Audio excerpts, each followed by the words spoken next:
Rest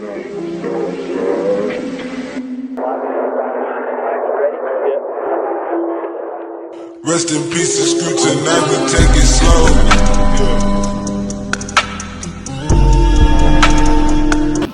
Are you recording? Yeah.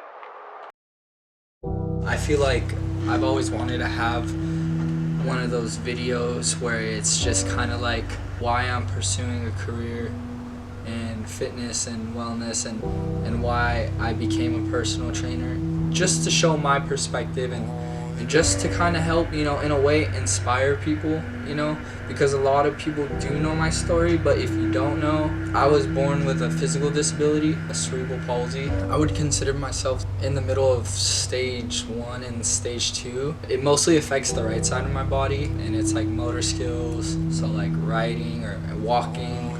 Growing up and going to elementary school, going to middle school, going to high school, it was tough. You kind of have this battle where it's like, will I be accepted by others? Because everyone is different in their own way, and that's the beauty of it. For someone who has a physical disability or really any type of disability, it's hard because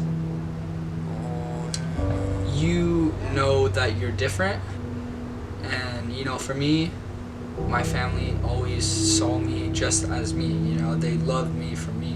I had my fair share of experiencing bullying, actually all the way up into senior year of high school, which is unfortunate. I did make friends, and I never let my disability stop me in terms of being social and in terms of being an active kid.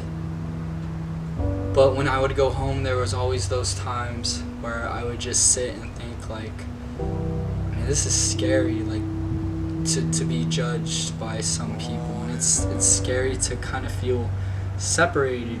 But I understand, like, if I didn't have those fears or traumas, then I wouldn't be who I am today.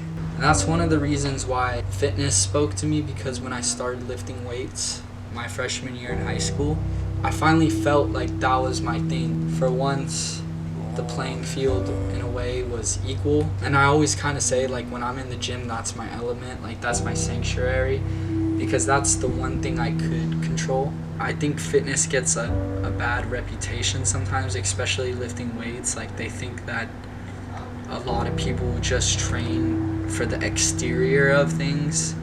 And I'm here to kind of show people that it's much deeper than that. It could be on a spiritual level, because for me, when I lift, that's when I feel most comfortable, and that's when I feel the most connected with myself as an individual.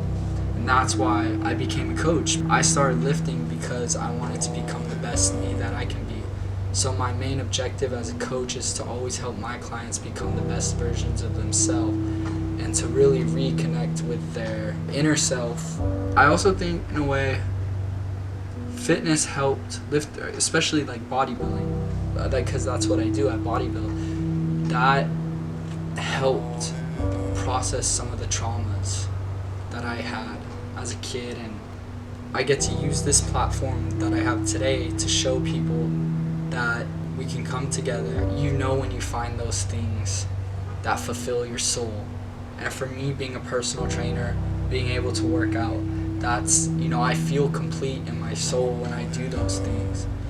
So I guess this video is really just to show people that no matter where you come from, no matter what you've been through, you just always gotta keep moving forward, and you just got to understand that it's okay to be sad. Your traumas are what builds your character up. There is no regression. Even if you have depression, there will be progression. That's what I constantly tell myself. For a couple days, I was really in my head about that pain, and it's saying, why does this pain have to happen to me? Why does this trauma have to happen to me? But then I took a step back and understood that there's always a purpose behind what you're going through, and it's only to make you better. Yeah, but like, I want people to be able to sit through it while I'm talking, because I know, like, people our age, they turn on and they're like, fuck. Yeah, I just started out. You know how I always let it flow? It's not really a script. You know, like that night on the couch in the living room, it wasn't a script. So I'll just speak from the heart.